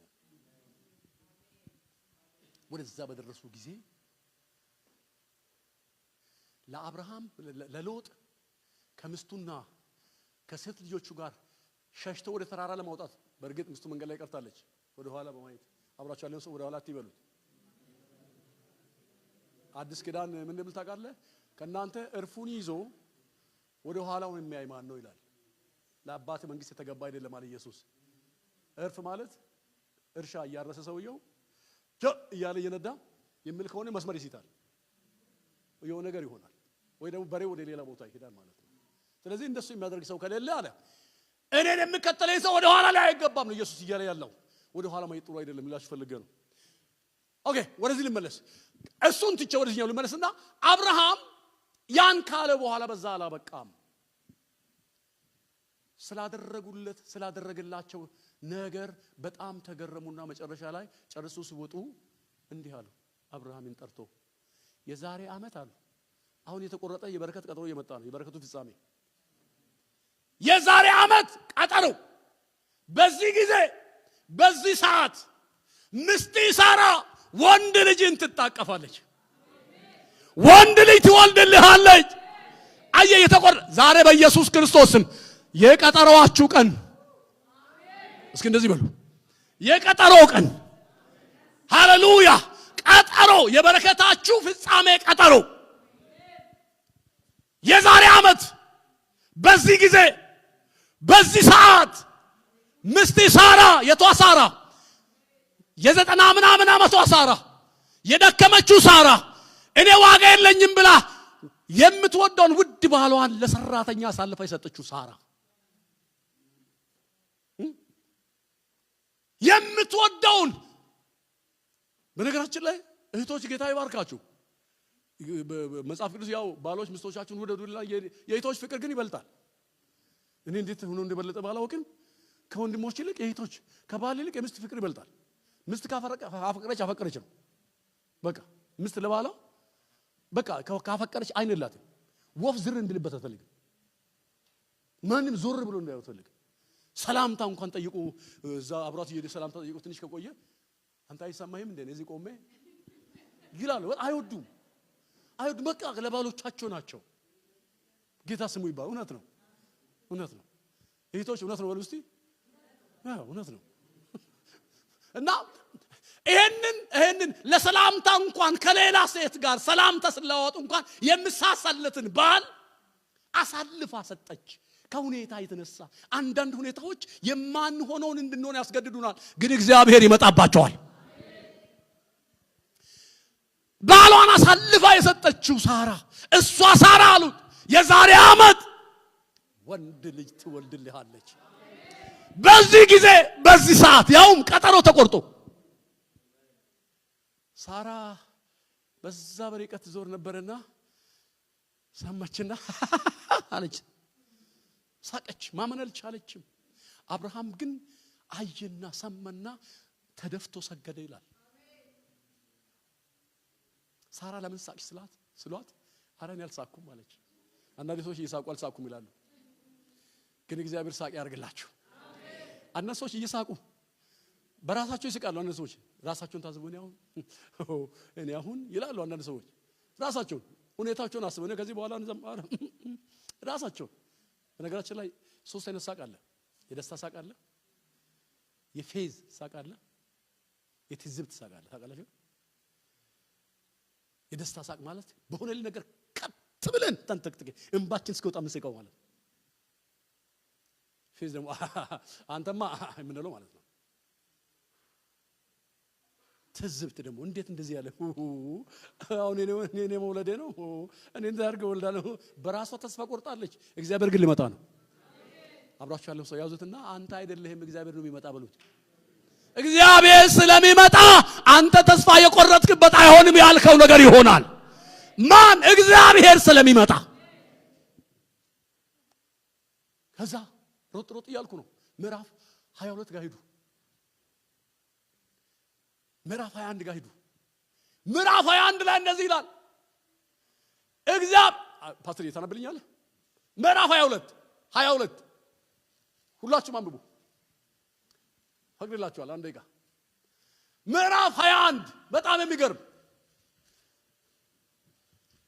እግዚአብሔርም ይልና ይጀምራል። እግዚአብሔርም እንደተናገረው ሳራን አሰበ። ይኸውልህ እግዚአብሔርም ምን እንዳደረገ እንደተናገረው መቼ እንደተናገረ ምዕራፍ 15 ላይ ከጉልበት የሚወጣ ይወርሳል ብሎ እንደተናገረ ምዕራፍ ስንት ላይ? ምዕራፍ 15 ላይ የቤቴ ሰው የደማስቆ ሰው ኤሊኤዘር ሊወርሰኝ ነው ብሎ አብርሃም በተጨነቀ ጊዜ እግዚአብሔር መጣና ምን አለው? ይሄ ሰው አይወርስም፣ ከጉልበት የሚወጣ አለ እሱ ይወርሳል አለው እግዚአብሔር። እንደተናገረው እሱ ነው። ቀጥል። እግዚአብሔርም እንደተናገረው ለሳራ አደረገላት። እንደተናገረው ለሳራ አደረገላት ተናግሮ ነበርና። ቀጥል። ሳራም ጸነሰች። እግዚአብሔርም የተናገረው ወራት ለአብርሃም እግዚአብሔርም በተናገረው ወራት ይኸውልህ አሁን የተቆረጠው ቀጠሮ ተፈጸመ። ምዕራፍ 18 ላይ ተቀጠረ። ምዕራፍ 21 ላይ ተፈጸመ። እስኪ አሜን በሉ። አሜን። እስኪ አሜን በሉ። ምዕራፍ 18 ላይ ተቆረጠ። ምን ተብሎ? የዛሬ ዓመት። መቼ? የዛሬ ዓመት። በዚህ ጊዜ፣ በዚህ ሰዓት፣ በተመሳሳይ ጊዜ ምን ይሆናል? ሳራ ወንድ ልጅ ትወልድልሃለች። አሁን ደግሞስ ምዕራፍ 21 ላይ እግዚአብሔር እንደተናገረው፣ ቀጥሎስ በተናገረው ጊዜ ወራት። አብሯችሁ ያለው ሰው ያዙትና እግዚአብሔር የቀጠረው ቀን አለ በሉ። እግዚአብሔር የቀጠረው ቀን አያልፍም። እግዚአብሔር የቀጠረው ቀን አይሻርም። እግዚአብሔር የቀጠረው ቀን አይዘገይም። የዘገየ ይመስላል እንጂ እግዚአብሔር የቀጠረው ቀን ቀጠሮ ነው። ፕሬዝ ዘ ሎርድ። ኢየሱስ ያድናል። አትድድ ስላል እግዚአብሔር ተናግሮ የሚያደርግ አምላክ ነው። ስንቱ ፕሮሚስ ገብቶልን የት እንደገባ አጣ ነው። እሱ ራሱ የለም ሰውየው ራሱ። እግዚአብሔር በዘላለማዊ ዙፋኑ ላይ ቁጭ ብሎ ይናገራል፣ የተናገረውን ይፈጽማል። እግዚአብሔር በዘላለማዊ ዙፋኑ ላይ ቁጭ ብሎ ይናገራል፣ ቃል ያወጣል፣ ቃሉ ይፈጸማል። ሃሌሉያ። በዘመናት መካከል ታማኝ የሆነ የትንቢት ቃል የማን ቃል ብላችሁ ካላችሁ የእግዚአብሔር ቃል የማይዛነፍ የማይቀየር የማይደበዝዝ አቅጣጫ የማይስት ጊዜው የማያልፍበት የማያረጅ የትንቢት ቃል ማን ነው ብላችሁ ካላችሁ የትንቢት ቃል የእግዚአብሔር ቃል ነው። መለወጥ የሌለው መቀየር የሌለው አደርጋለሁ ብሎ ካለ የሚያደርግ የእግዚአብሔር ቃል በእናንተ ቤት ይፈጸማል። ሃሌሉያ። ኢየሱስ ያድናል። ክብር ለጌታ ለኢየሱስ ይሁን። እስኪ ቁጥር 2 እግዚአብሔርም በተናገረው ወራት ለአብርሃም በእርጅናው ወንድ ልጅን ወለደችለት። በምን ጊዜ? በእርጅናው የቱ አብርሃም? ገና ምዕራፍ 25 ላይ እኮ 6 ላይ የሚወልድ አብርሃም ነው። በእርጅናው ልንገርህ፣ እግዚአብሔር ከጀመረ ሳይጨርስ አይቆምም። ልድገመው፣ እግዚአብሔር ከጀመረ ሃሌሉያ። ኑሃሜን ነች አይደል እንደሱ ያለችው ለሩት። ሩት ቃርሚያ እየለቀመች ትሰነብትና ቤት መታ ሪፖርት ታደርጋለች። ለማን? ለኑሃሜን ታቀርባለች። እንደዚህ የሆነ ብላ ትነግራታለች። አንድ ቀን የሆነ ነገር ነገረችው። ሰውየው እንደዚህ ያለ አለች። ማን? ቦዔዝ የማሳው ባለቤት። የምትውልበትን ሁሉ ትናገራታል ከሷ ውጭ ተስፋ ስለሌላት። ግን አንድ ቀን የሚሆነውን በአውድማ በማሳ ውስጥ የሆነውን ነገር ሁሉ ስለምትናገር አንድ ቀን እንዲሆነ ሰውየው መጣና እቺ ከየት መጣች ነች አለ። እቺ እኮ ከኑሃሜን ጋር ሃሌሉያ ከሞዓብ የመጣች ነች።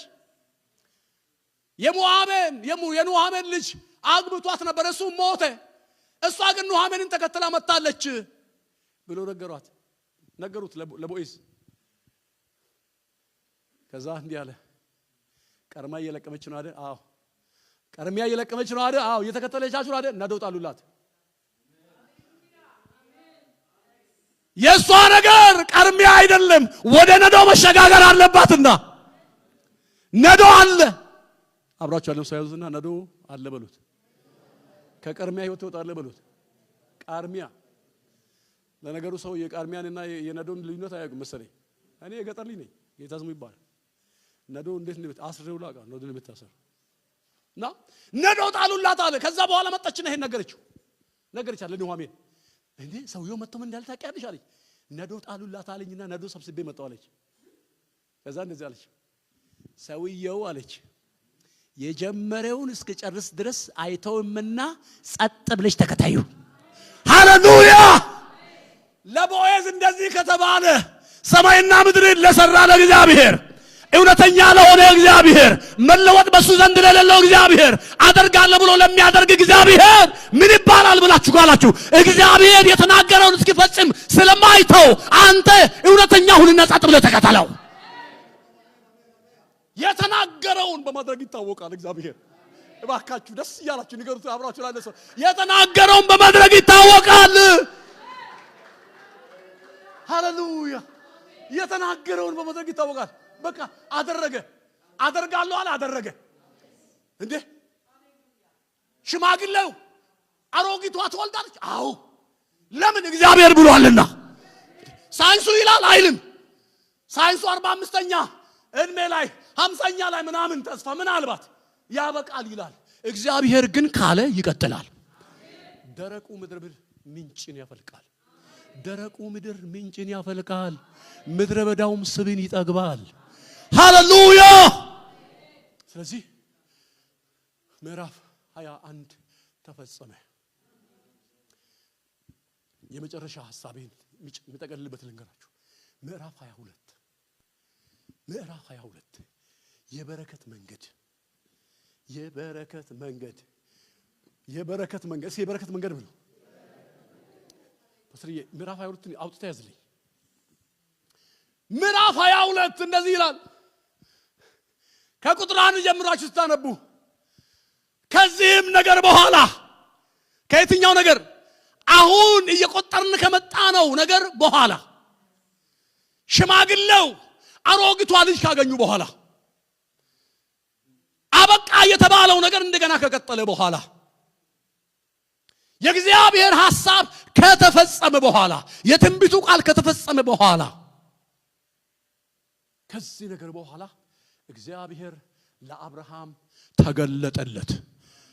አብሯችሁ ያለው ሰው ያዙትና እግዚአብሔር ይገለጥልህ በሉት። እንዴት የሚገለጥልህ? ለምን የሚገለጥልህ? ብቻ እግዚአብሔር ይገለጥልህ። መጣና ተገለጠለትና አሁን ደግሞ ፈተነው። ይሄን በደንብ ስሙ። እርግጠኛ ነኝ በጣም ይጠቅማችኋል። መጣና ፈተነው። ምን ብሎ ፈተነው? በስተርጅና ያገኘውን በመጨረሻ ሰዓት በመቶኛው ሰዓት ያገኘውን ይሄንን አንድያ ልጅን ወደ ሞሪያ ተራራ ውሰድና ምን አድርግልኝ? ሰዋልኝ። እሰጣለሁ እንዳለ ሁሉ ሰዋልኝም አለ። ይሄን በረከት ነው። አሜን በሉ እንጂ። መስጠቱ እንዳለ ሁሉ ስጠኝም አለ። እሱም በረከት ነው። ሰዋልኝ አለ። አብርሃምም ኖ አላደርግም፣ እኔ በስተመጨረሻ ያገኘሁት ነው፣ ደግሞ ይወርሳል ብለኛልና እሱ ከተሰዋ ማን ይወርሰኛል? ይሄ ንብረት ሁሉ ለማን ሆኗል አላለም። እግዚአብሔርን አትከራከር ብሉት። አብራችሁ ያለው ሰው እግዚአብሔርን አትከራከር። አንተ ሰው ይከራከራል እንዴ? እቺን ከሰጠው እኔ ነገ ምን ይሆናል? ይሄ ክርክር ነው። እቺን ካደረኩ እግዚአብሔር መኖሪያ እግዚአብሔር እንጂ ገንዘብ አይደለም። እኔ በህይወቴ ይሄንን አምናለሁ። እኔ ሚሊዮን ዶላር ቢኖረኝ መኖሪያ እግዚአብሔር ነው። $1 ቢኖረኝም መኖሪያ እግዚአብሔር ነው። ምንም ባይኖረኝም መኖሪያ እግዚአብሔር ነው። ይሄን ታምናላችሁ? ቢኖርህም መኖሪያ ባይኖርህም ለዚህ እኮ ነው በቢሊየንስ የሚቆጠር ገንዘብ ከምሮ ባንካቸው ላይ አጭቆ እያሉ ይሄዳሉ ቲቶ። ለምሳሌ መኖር ማን ስለሆነ? እግዚአብሔር ስለሆነ። ገንዘብ ቢሆን ኖሮ እዛ ይቀሩ። እነዚህ በቢሊየንስ ስላላቸው መቆየት አለባቸው ይላል አይልም እግዚአብሔር። እንደሱ መኖሪያ እኔ ነኝ። እግዚአብሔር እንደሱ ነው። እኔ መኖሪያችሁ ነኝ። ለዚህ እኮ ነው መጽሐፍ ቅዱስ መኖሪያ የዘላለም አምላክ ነው፣ የዘላለም ክንዶች ካንተ በታች ናቸው። ለዚህ ነው መኖሪያ የዘላለም አምላክ፣ የዘላለም ክንዶች ካንተ በታች። ስትወድቅ ሊያነሱ፣ ስትያዝን ሊያጽናኑ፣ ስትፍገመገም ሊደግፉ የእግዚአብሔር ክንዶች ካንተ በታች ናቸው። ስለዚህ አብርሃም አላንገራገረም ነው። እንዴት አላለም? ተነሳ። ደግሞ በጣም የገረመኝ ነገር ሳራን ማማከር ምዕራፍ 16 ላይ ነው ያወቀው። አሁን ልጃችንን እንሰጣለን አላለም። ታምሮአላ ቢል ኖሮ እንዴ ያማል እንዴ ትሉ ነበር በእውነት። ምክንያቱም እዛ ጋር ምዕራፍ 16 ላይ አይቷታል፣ ቴስት አድርጎ አይቷታል። እንዴት ይሆናል እንዴ? አንድ ልጅ እኮ ነው ያለን፣ ይሄ ንብረት ሁሉ ምን ሊሆን ነው ብለው። በነገራችን ላይ እኮ የዋዎች ናቸው፣ በጣም የዋዎች ሲያጠፉም በየዋህነት ሲያለሙም በየዋህነት። እግዚአብሔር የዋህ አርጎ ነው የፈጠራቸው። የዋህ ያርጋቸው። አሜን በሉ እስቲ እህቶች ብቻ አሜን በሉ። የዋሂቶች እግዚአብሔር ይባርካችሁ። የዋሆች ናቸው በእውነት እህቶች።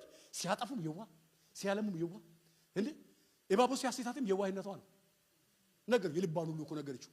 እንዴ በኤደን ገነት ውስጥ ያለውን የዛፍ ፍሬ ሁሉ ብሉ ብሏቸዋልን ብሎ ጠይቃት እንዳልጠቃል። አዎ ይሄን ሁሉ ብሉ ብሎና የዋህነታቸው አይወሰድባችሁ። ግን በቃ ጥበብ ይተውላችሁ። ጠቢብ ሁኑ። ጌታ ስሙ ይባረክ። ስለዚህ አብርሃም ወደ ሳራ አልመጣም። አሁን ምን አደረገ? እንጨት ያዘ፣ አህያ ጫነ፣ እሳቱን ያዘ፣ ብላውን ወሰደ። ጉዞ ወደ ሞሪያ ተራራ። በመንገድ እየሄዱ ሳለ ልጁ እንዲህ ብሎ ጠየቀው ይላል። ልጁ ደግሞ በጣም የሚገርም ልጅ ነው። እኔ በጣም ይገርመኛል።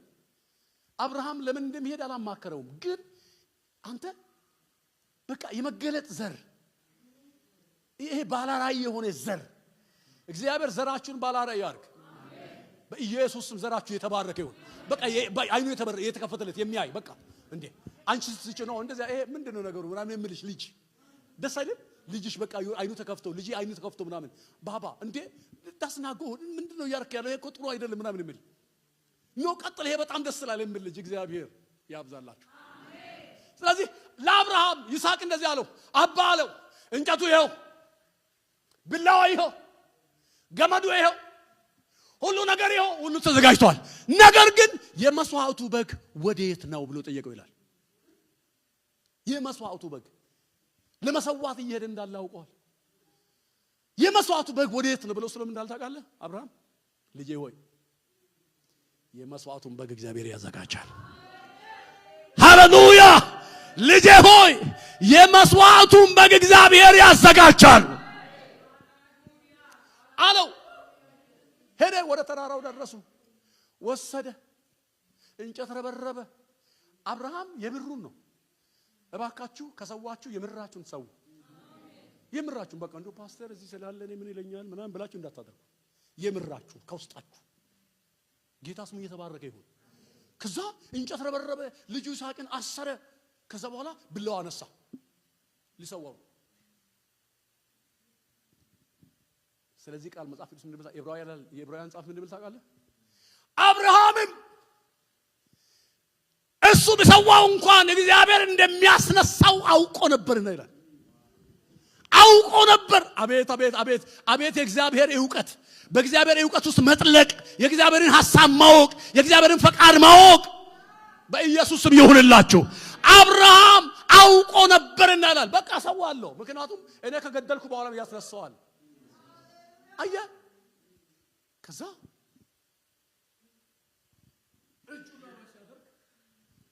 አብርሃም ሆይ የሚል ድምፅ መጣ። አባቱ መጣ። ፕራዲጋ ሳታ ጃንዳ አባቱ መጣ። አብርሃም ሆይ በእውነት እንደምትወደኝ አይቻለሁ። ፈትኜ ነበር፣ ፈተናውን አልፈሃል። እንደምትወደኝ አይቻለሁ።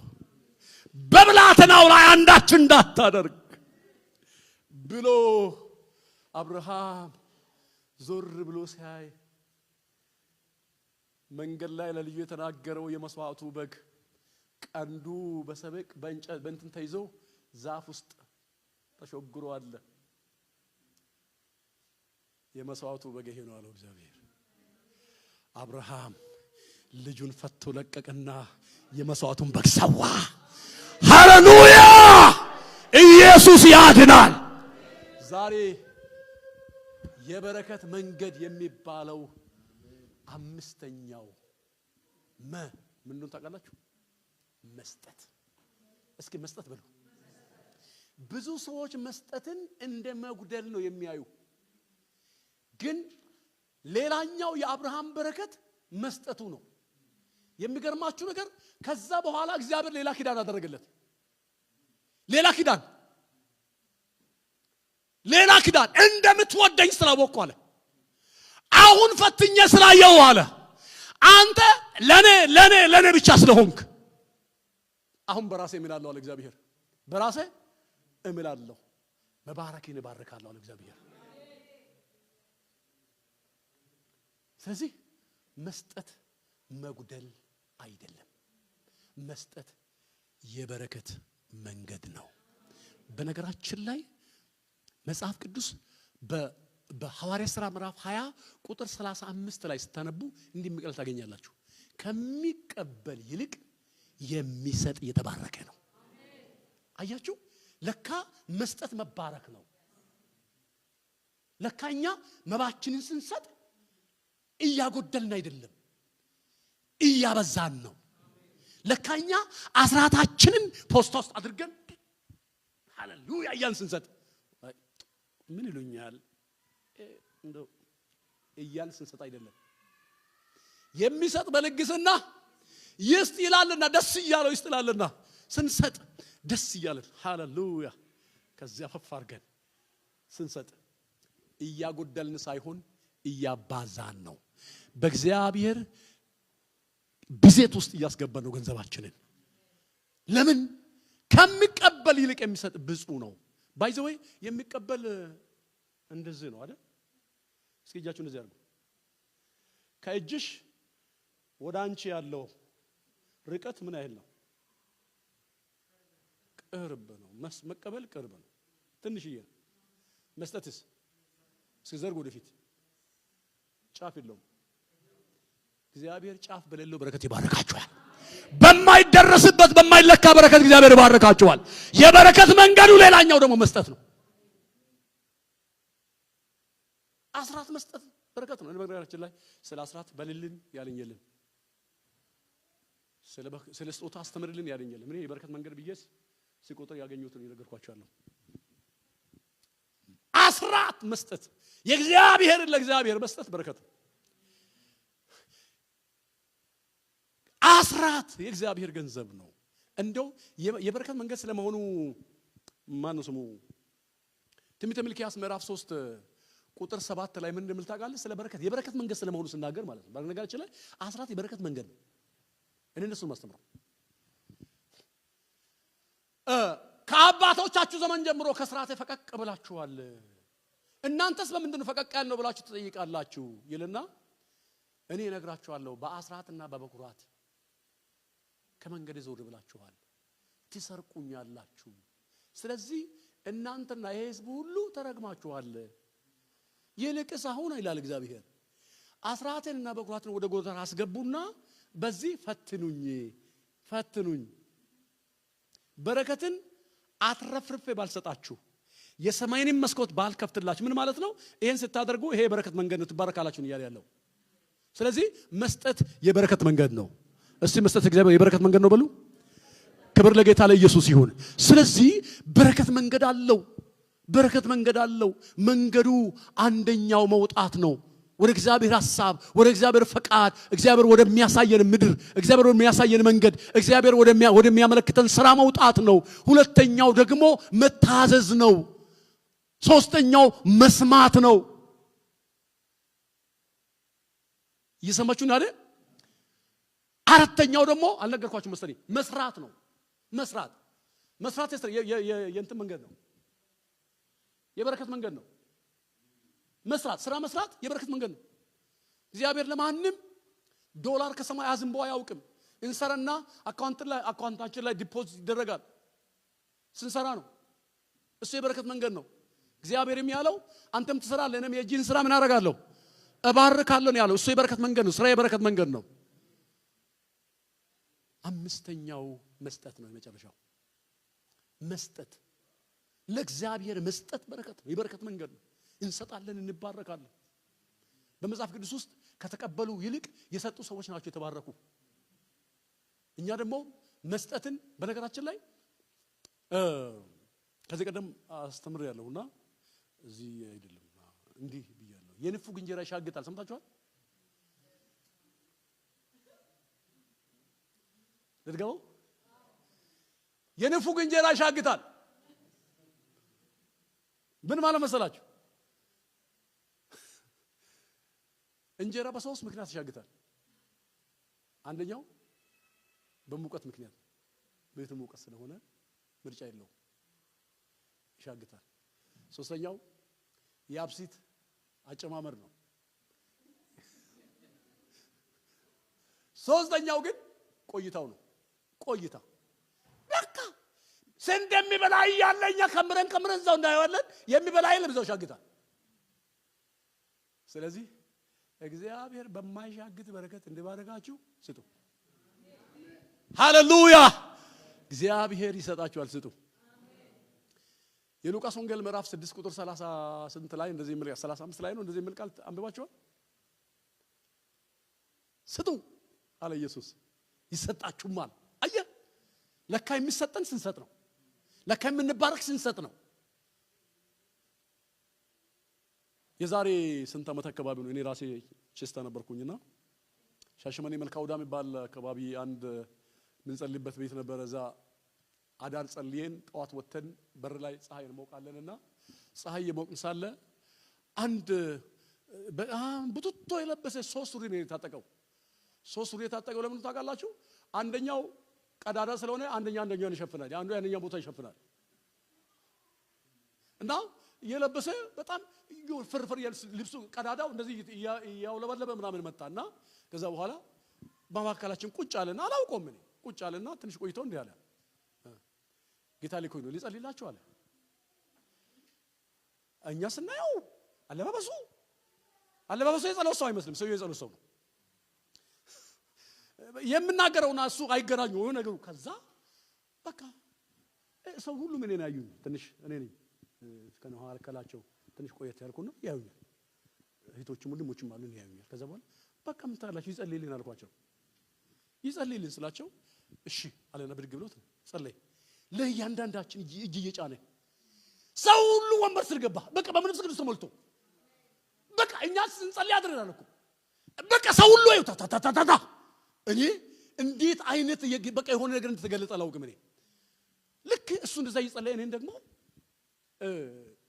ሻንጣ ይዤ ነው የሚሄድና ሻንጣ ውስጥ ሙሉ ጂንስ ነበረኝ፣ ጃኬትና ሱሪ በጣም የሚወደው በጣም የሚያምር እና ተሰበለ ስጠው ይለኛል። እሱ እኮ ይጸልይ ነው። ለኔ ደግሞ ይሄን ስጠው፣ ልብሱን እያየው ስጠው ይለኛል። ከዛ እኔ ደግሞ ኢየሱስ እንዴ አረ ሌላ ልስጠው፣ እቺን ጂንስ በጣም የሚወደውን ጂንስ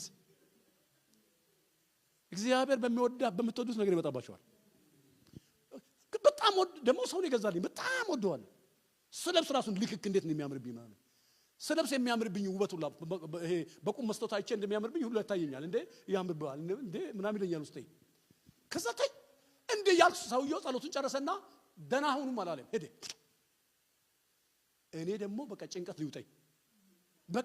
ሊውጠኝ ከዛ ስም ማን ነው በየስሙ መስሚያውን ይስጠይቀው ሳሚ ብሎኝ ስለነበረ ከዛ በኋላ በቃ ተነሳውና ተከተልኩት ባዶ እጄ። ሳሚ ቁም እስቲ እሺ ብሎ መጣ። አይ ውስጤ ገብቶኛል እያለ መጣ። እንዴ እንደምጠረኝ ገብቶኛል እያለ ጌታ ምስክሬ ነው። ከዛ በኋላ እሺ ነው አልኩትና ይፍር መጥቼ ቁጭ በል አልኩትና ሻንጣዬን ከፈትኩና ሁለቱንም ሱሪውንም ጃኬቱንም እንደው ነጭ የሆነ ቲሸርት ነበር እሱንም ጨምሬ እንካይ ልበስ ከእጄ እሱ ጋር ሲደርስ የማላውቀው ሰላም ወረረኝ። አይቼው የማላውቅ በቃ የሆነ ሰላም ወረፍት ሆነልኝ። ሃሌሉያ። ከዛ በቃ እዚሁ ልቀይር አለኝ። ቤቱ ደግሞ የኔ አይደለምና ሽቱ ይቀይር ምናምን እየጠየኳት አዎ አለች። ከዛ የሚቀይርበት ቦታ አሳየው። ከዛ ወስዶ ልክ እንደኔ ያማረበት ለእንደኔ ቁጭ እንደኔ ያማረበት። ከዛ በኋላ ጫማም ጨመርኩ። እግዚአብሔር ይባርካል። ልንገርህ ይላል አሁን ስትሄድ ሌላ ነገር ይሆናል ታያለህ ብሎኝ እዛው ወንበር ላይ ቁጭ ብዬ ያለው በህይወቴ ሆነ ነው የነገርኳቸው አለ። ቁጭ ብዬ ያለው አንድ እናት ደወሉልኝ። ምናልባት እና ደሮና ቃስም የምታውቃቸው ከሆነ የነ ብርቄን እናት ታውቃላችሁ? ብርቄ እዛ ሻሸመኔ 01 ሙሉ ወንጌል ድሮ የመጀመሪያ በመገለጥ በትንቢት ታገለግል ነበረችና መልካውዳ እና ጋሽ ተስፋዬ ከዛ በኋላ እነሳቸውን የሚያወቅኳቸውና እኚህ እናት ደወሉልኝና ፈልጋለሁ አስቸኳይ ወደ ቤት ና አሉ። ከዛ ያርኩ ቁጭ በላለሁ። ቁጭ አልኩ። ልጄ ከእንግሊዝ ሀገር ይሄንን ሳንቲም ለአገልጋይ ስጥ ብላኝ ነው ደግሞ የሚሰጥ ለአገልግሎት የሚሆን ልብስ እንድትገዛበት ነው።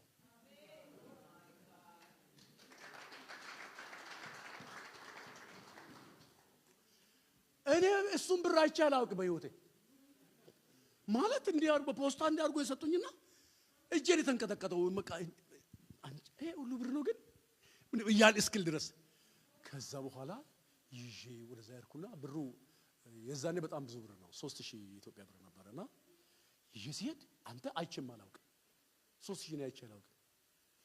ምክንያቱም አፈር በልቻለሁ ለጌታ ከመጣ በኋላ አፈር የበሰበሰ ሙዝ በልቻለሁ። እኔ በስባሳ ሙዝ ሰው ሲሸጡ እየቀራውን ታውቃላችሁ እንደዚህ የሚጣለው እሰብስበው እዚህ አንድ ቦታ ላይ ምናምን ያደርጉና ሳንቲም የሌላቸው ሰዎች 10 ሳንቲም ምናምን ይገዛሉ። እሱን ሙዝና ዳቦ ገዝቶ የሰጠኝ ሰው ትልቅ ባለውለታ ይመለል ይዛኔ እንደሱ አይነት ብር ለማግኘት ቀርቶ ከዛ ሄርኩኛ ምናልባት አሁንም እነሱ ያውቃሉ። አቦስቶ አምባሳደር ሱፍ ያለበት ምናምን ሄድኩ። ቀጥዬ ብራኑ ይባል ይላል እዛ መሸጥና ብራኑ ታውቁታላችሁ? እዛ ሱፍ መሸጥ ልያለ እዛ ብሬ ያልኩት ዛሬ ሱፍ ለካኝ አልኩት እንጂ ሶስት አንድ ሶስት ሱፍ በአንድ ጊዜ ተሸክሜ ወደ ቤት የቀረውን ብር የሰው ቤት ነው የሚዞረውና ቤት ተከራየሁበት። የቀረውን ብር የመጀመሪያ ጊዜ ቤት ተከራየሁ በዛ ብር ነው። ልላችሁ ፈለኩ አንድ ነገር ነው። ለካ መስጠት በረከት እንጂ መርገም አይደለም። ለካ መስጠት መጉደል ሳይሆን መጨመር ነው።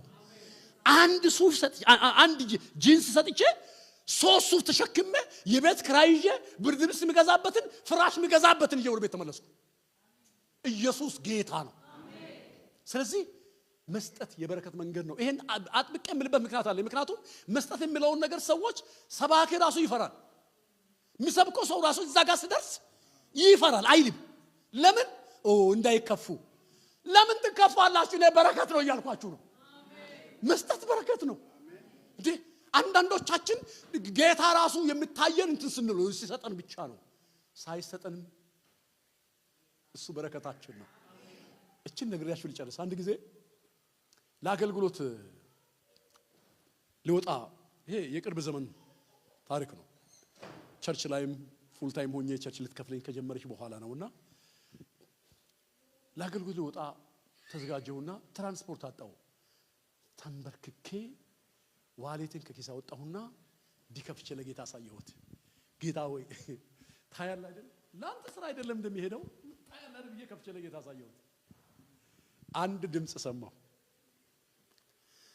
ሲሞላው መቼ ሳይተኝ ታውቃለህ ዋሌትህን። በህይወቴ እንደዛ ቀን ደንግጬ አላውቅም። ዋሌት እንደከፍቼ አሳየሁት። ጌታ እኔ ልጅ አይደለም ለስራ አይደለም የሚሄደው ይስለው ዋሌቱ ሲሞላ መቼ ሳይተኝ ታውቃለህ። ፊቴን አዙሬ ሄጄ ተንበረከኩ። ጌታ ሆይ ምሕረት አድርግልኝ፣ ለስከዛሬው ምሕረት አድርግልኝ፣ ከዚህ በኋላ ሲሞላ ማሳያለሁ አልኩና ጌታን አመስግኜ ተነስቼ ከዛ እዛው የተከራዩበት ግቢ ወደ እንትን ነገር ልሄድ ነው ተመላሽ አንተም እየጠየቅኳቸው አውጥቶ ሰጡኝ። ሄድኩ ተባርኬ ተመለስኩ። ከዛ በኋላ አሳየሁት ለጌታ። ይኸው ለጌታ ሆይ ይኸው ሞልቼ መጥቻለሁ ብዬ ፖስታውን እያሳየሁት ዋሌቱን እያሳየሁት ቀጠልኩ። እስከ ዛሬም እያሳየሁት እኖራለሁ። ሃሌሉያ! መስጠት በረከት እንጂ መጉደል አይደለም። መስጠት የበረከት መንገድ ነው። ቆመን እንጸልያለን። ፕሬላ ባዲ ጎሳ ፔዲያ አጭር ጸሎት ጸልያለሁ።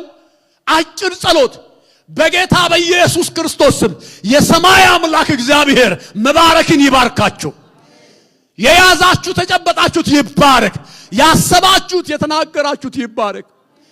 እግዚአብሔር እንዲህ ብሏልና የእጅህን ሥራ እባርካለሁ ብሏልና በጌታ በኢየሱስ ክርስቶስ ስም የምትሰሩት የእጃችሁ ሥራ የተባረከ ይሁን። በእውቀት ተባረኩ፣ በጥበብ ተባረኩ፣ እግዚአብሔርን በመፍራት ተባረኩ፣ በገንዘብ ተባረኩ፣ ለሌላ ሰው በሚተርፍ በረከት ተባረኩ። ዋሪሎ ባዲጋሳ ፔዲያ ለቦሪያ ጀርታል ካንዳሴ ፓያ ለቦሪያ እግዚአብሔር አዲስ የበረከት ምንጭ ከፍትላችኋል። አዲስ የበረከት ምንጭ ይከፈታል። ይሄን ቃል በደንብ አድርጋችሁ ስሙኝ። እግዚአብሔር አዲስ የበረከት ምንጭ ይከፍታል። በዚህ ቤት እናገራለሁ። እግዚአብሔር አዲስ የበረከት ምንጭ ይከፍታል።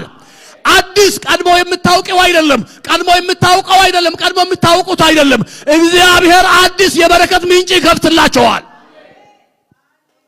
ቫራናጎሳ ኬዲያ ለቦራ ለሃዳሳ ፔዲያ ለቦሪያ ራዱ ጋቦሳ እግዚአብሔር ሰጣችሁ እስከማይጎድል ድረስ ሰጣችሁ እስከማይጎድል ድረስ ሰጣችሁ እስከማይጎድል ድረስ እግዚአብሔር የበረከትን ምንጭ በእናንተ ላይ ይከፍታል።